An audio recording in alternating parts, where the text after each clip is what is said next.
Endurance is not something that just happens by accident. It is not something that comes from luck, chance, or coincidence. Endurance is evidence of something bigger at work, something divine guiding, protecting, and sustaining. When you look at the history of black people, when you look at the journey, the trials, the chains, the oppression, and yet you still see the survival, the rise, the triumph, you cannot ignore the hand of God. No, people go through centuries of being told they are less, centuries of systems designed to crush their spirit, centuries of battles just to be seen as human, and still stand tall unless God Himself is carrying them through. Endurance is the stamp of divine favor. It is the proof that what was meant to destroy did not succeed because there was a greater purpose attached to every single life. Think about it for a moment. The story begins with slavery, a time when entire families were ripped apart, when identity was stripped away, when freedom was stolen, and yet in the middle of that darkness, songs were sung, prayers were whispered, faith was held onto tightly. That's not normal human strength. That's supernatural endurance. When every physical thing is taken away, and yet the soul still clings to hope, that's God's hand. Generations endured conditions no one should have survived, but they didn't just survive, they passed down resilience, they passed down strength. They passed down faith that said, we will rise because God has not abandoned us. Endurance is more than just surviving. It is thriving in the face of what was designed to kill. Look at the resilience that turned pain into culture, suffering into strength, oppression into opportunity. The music born out of sorrow, the hymns that came from broken hearts, the rhythm and creativity that still inspire the entire world. These are the fruits of endurance. God's favor was not just about keeping black people alive. It was about preserving the essence of joy, the ability to create beauty even in chains, the ability to inspire hope even in hopelessness. That's what divine favor looks like. Endurance also reveals purpose. You don't go through all of that for nothing. A people chosen by God are not chosen because the journey will be easy. They are chosen because the journey itself will reveal something to the world. Surviving centuries of struggle is not just a story of pain, it's a testimony. It's evidence to everyone watching that no weapon formed against God's chosen can prosper. The endurance of black people is a message written on the pages of history that says faith cannot be destroyed, dignity cannot be erased, and destiny cannot be denied. Even in modern times, endurance continues to speak. Through segregation, through racism, through injustice, through every system stacked against them, black people continued to rise in education, in leadership, in influence, in art, in faith. Endurance kept opening doors that were locked. Endurance kept breaking barriers that were built high. Endurance kept proving that God's hand is not a momentary blessing but a generational covering. There is something about enduring that changes the narrative from victimhood to victory. You can only endure at that level when heaven is backing you. And let's be honest, endurance is hard. It doesn't feel like favor when you're in the middle of the storm. It doesn't feel like blessing when you're crying out for justice that doesn't come, when you're facing battles that never seem to end. But hindsight shows the truth. Looking back reveals how every trial built strength, how every season of waiting produced faith, how every tear watered the seeds of future greatness. Endurance proves that God never left. Even when it felt silent, He was still holding it all together. There's a reason the world watches black culture, a reason the world imitates, a reason the world is inspired. It's not just because of talent, it's because of endurance. That unique flavor, that unmatched creativity, that unshakable strength, that unstoppable spirit, it was forged through endurance, and endurance is proof of God's presence. Nobody can walk through fire and come out shining unless God Himself protected them in the flames. So, when we talk about endurance being evidence of God's hand, we're not just talking about survival, we're talking about the undeniable favor that has followed through generations. We're talking about the way struggle turned into testimony, the way pain turned into purpose, the way oppression turned into strength.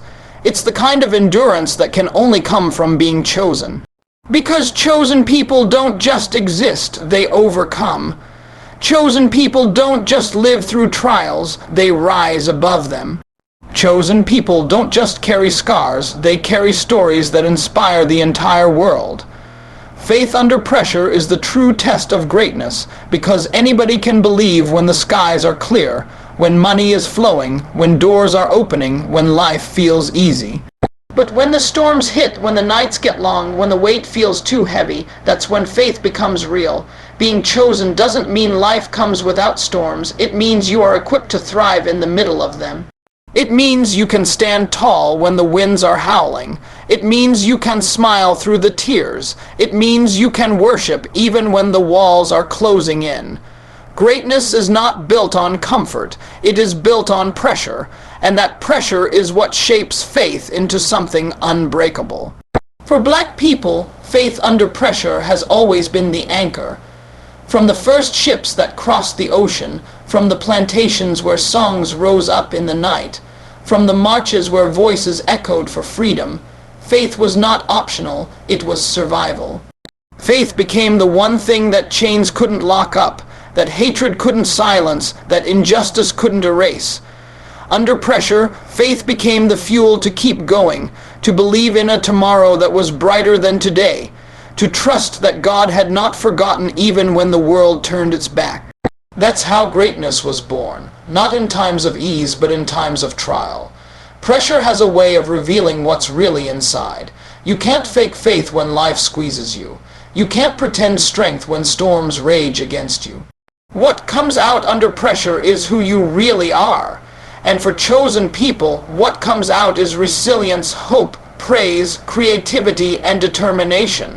Faith doesn't crumble under pressure, it multiplies. That's why even when Black people were denied opportunity, they created their own. When denied education, they built schools. When denied justice, they raised their voices. When denied equality, they pushed the line forward anyway. That's faith under pressure, and that faith is what makes the story undeniable. Storms are not signs of being forgotten. Storms are signs of being prepared. Diamonds are formed under pressure. Gold is refined by fire, and greatness is proven in adversity. To be chosen means God trusted you with storms that would have destroyed others, storms that would have ended weaker spirits, storms that would have silenced lesser voices. Thriving in those storms is not about human strength, it is about divine positioning. It is about knowing that no matter how fierce the waves, the anchor of faith will hold. Look at history again and you'll see that every storm brought growth. Slavery brought spiritual songs that carried hope across generations. Segregation brought leaders who shifted the moral compass of a nation. Injustice birthed movements that awakened the world. Every storm pressed down, but faith pushed back harder. That's the definition of thriving, not avoiding the storm but walking through it and coming out stronger on the other side. That's what chosen looks like. Faith under pressure also redefines identity.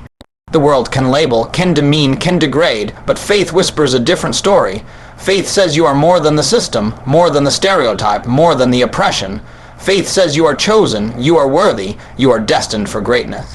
And when you believe that under pressure, when you believe that in the storm, the labels don't stick, the lies don't hold, the chains don't last, that inner belief rooted in God's word becomes the unshakable foundation that no storm can move. Thriving in storms doesn't mean storms don't hurt. It doesn't mean the tears don't fall or the pain isn't real. It means the storm doesn't have the final say. It means the struggle doesn't define the future. It means the opposition doesn't determine the outcome. Thriving is about choosing faith over fear, about seeing possibility where others see despair, about walking by faith when sight shows nothing but obstacles. That is the greatness that pressure reveals. Even today, storms come in many forms. Inequality, prejudice, poverty, broken systems, and unseen barriers continue to test faith. But the testimony remains the same. Under pressure, faith does not break, it builds. Under pressure, vision does not fade, it sharpens. Under pressure, strength does not vanish, it multiplies. This is why greatness continues to rise from every generation, because faith has already been tested and proven in fire. To be chosen by God is to carry this truth. Storms are not the end, they are the training ground. Every wave that rises only proves how strong the anchor is. Every storm that comes only confirms the covering of God.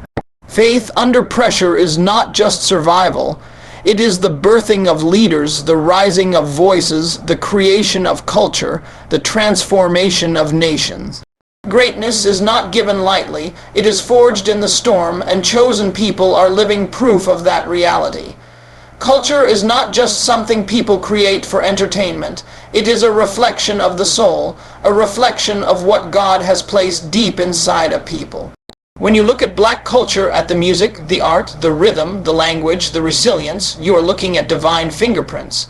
These are not accidents. These are not random talents. These are gifts that reveal God's presence in a powerful way. Our culture is living proof that God took what the world tried to break and turned it into something that could not be silenced, something that would inspire generations across the globe. Music is one of the clearest signs of this divine gift. From the sorrow songs sung in the fields, to the birth of gospel, to the rise of jazz, blues, hip, hop, and R&B, black music has always carried something deeper than sound. It carries soul, it carries struggle, it carries hope.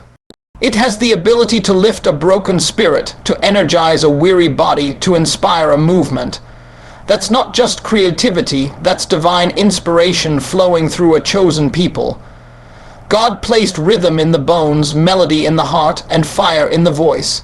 That's why when black people sing, the world stops to listen. Because it's not just music, it's ministry, it's testimony, it's evidence that God is present in the culture. Art also testifies to this gift. Whether in paintings, poetry, dance, or storytelling, the expression that flows out of black creativity reveals a connection to something higher. Even in times when resources were limited, when opportunities were denied, creativity could not be stopped. Beauty was created out of scarcity, stories were told through struggle, colors and movements reflected resilience. This is more than talent. It is the divine spark showing itself in ways that inspire the world. When a people can take pain and turn it into poetry, can take sorrow and turn it into rhythm, can take oppression and turn it into art, you are witnessing God's presence in action. The rhythm itself is a divine marker. Rhythm is not just in the music, it is in the way black people walk, the way they talk, the way they live. There is a flow, a cadence, a heartbeat that comes from deep within, something ancient and unshakable. That rhythm carried through generations, through drums, through songs, through movements that even oppression couldn't erase. It is rhythm that connects past to present, ancestors to descendants, struggle to triumph. Rhythm is God's way of reminding the world that this people is chosen, that even silence cannot drown out the beat he placed inside them. And beyond music and art, there is resilience. Resilience is not just surviving hard times, it is bouncing back stronger, brighter, more determined. Black resilience is divine because it takes what was meant for destruction and transforms it into fuel for growth. Every setback has become a setup for something greater. Every time the world said no, resilience created another way. Every time doors were shut, resilience built new ones. That's not human stubbornness, that's divine perseverance. That's God's strength showing up in spirit, refusing to let chosen people be defeated. This culture and spirit are gifts not only for the people who carry them, but for the entire world. Notice how black culture spreads, how the world copies the music, the dance, the style, the language. It's because there is something undeniably divine about it. It carries a power that transcends borders, a light that cannot be hidden. What comes from the soul of a chosen people becomes nourishment for the soul of humanity. The presence of God is revealed through the joy, the laughter, the energy, the creativity that continues to influence the entire globe. Even in the darkest times, culture has been the lantern. During slavery, songs were coded with messages of freedom. During segregation, art became protest and truth-telling. During oppression, rhythm became both escape and resistance. Every era has shown culture as a divine weapon, a reminder that God is always present, always speaking through the gifts he placed in his people. The culture is not accidental. It is intentional, designed to be a beacon of light in a world of darkness. When you pay attention, you see that every part of this culture is saturated with spirit. The way community is valued, the way family is held together, the way worship is experienced, the way laughter and joy erupt even in the face of adversity, all of it reveals God's presence. You cannot erase a culture that has divine roots. You cannot silence a spirit that is fueled by God. That is why attempts to suppress, to erase, to diminish have always failed. The gifts are too powerful, too holy, too deeply woven into the very being of the people. The world sees the outcome, the music that charts, the art that sells, the styles that dominate. But what lies beneath is divine. The world hears the beat, but God hears the prayer. The world sees the dance, but God sees the worship. The world sees the resilience, but God sees his hand holding his chosen steady. This is why the culture continues to thrive, continues to evolve, continues to inspire, because its source is not man-made. Its source is divine. ChatGPT said, "Walking in a chosen identity begins with knowing who you are and whose you are." Too many people spend their entire lives trying to prove their worth to a world that was never designed to validate them. They chase approval, they seek acceptance, they measure themselves by standards that keep shifting. But when you are chosen by God, you don't need the world to co-sign your greatness. The validation has already been stamped on your soul. It is written into your DNA, and no person, no system, no opinion can erase it. Walking in chosen identity means standing tall, even when others try to shrink you, and refusing to compromise your worth for the comfort of others. The problem is that so many forget this truth. They bend to fit in, they dilute themselves to be accepted. They silence their voices to avoid judgment. But when God has called you chosen, you are not supposed to blend in, you are supposed to stand out. The very thing the world criticizes is often the thing God anointed. Your skin, your voice, your rhythm, your creativity, your strength. It was never a mistake. It was designed to shine. Walking in chosen identity means embracing all of who you are without apology, because you understand that the Creator himself placed greatness inside you before you even took your first breath. Greatness in your DNA means it is not something you have to chase. It is something you have to uncover. You don't need someone else to tell you that you are valuable. You don't need a stage, a spotlight, or a title to confirm it. It is already there, but the challenge is to believe it enough to live it. Too many carry greatness but walk like they are ordinary. They talk themselves down, they settle for less, they let fear control them. That is not walking in chosen identity. That is forgetting who you are. A chosen person doesn't beg for a seat at the table, they build their own. A chosen person doesn't wait for permission, they walk in purpose. When you look at the history of black people, you see this truth in action. Time and time again, greatness showed up even when validation was denied. Inventors created even when their names weren't recognized. Leaders rose up even when society tried to silence them. Artists painted, sang, and wrote even when platforms were closed to them. That's the power of chosen identity. It doesn't wait for applause. It doesn't crumble without recognition. It thrives because it is rooted in something deeper than human approval. Walking in chosen identity also changes how you carry yourself daily. It affects how you talk, how you dream, how you respond to challenges. When you know you are chosen, rejection doesn't destroy you, it redirects you. When you know greatness is in your DNA, failure doesn't end you, it teaches you. When you walk with that kind of confidence, you don't live in fear of being enough, because you already know you are more than enough. That confidence is not arrogance, it is faith. It is trust in the God who chose you and placed his image within you. Validation. Seeking is a trap because the world's approval is temporary. One day they celebrate you, the next day they criticize you. If your identity depends on their opinions, you will live on an emotional roller coaster. But chosen identity is steady because it doesn't depend on trends, likes, or applause. It is unshakable because it comes from God. Walking in chosen identity means you no longer live for the claps of people. You live for the purpose that was designed for you. Greatness being in your DNA also means you carry the responsibility to live it out. It's not about pride, it's about stewardship. If God placed greatness inside you, it is not for you to hide or waste. It is for you to use to inspire, to uplift, to create change, to reflect his glory. That means walking in chosen identity is not just about personal confidence, it is about impact. The way you carry yourself gives others permission to do the same. The way you walk in your chosen identity lights a path for others to rise. Every generation has had examples of chosen identity in action. From leaders who refused to bow to injustice, to mothers and fathers who raised children with dignity in the face of struggle, to artists and creators who reshaped culture.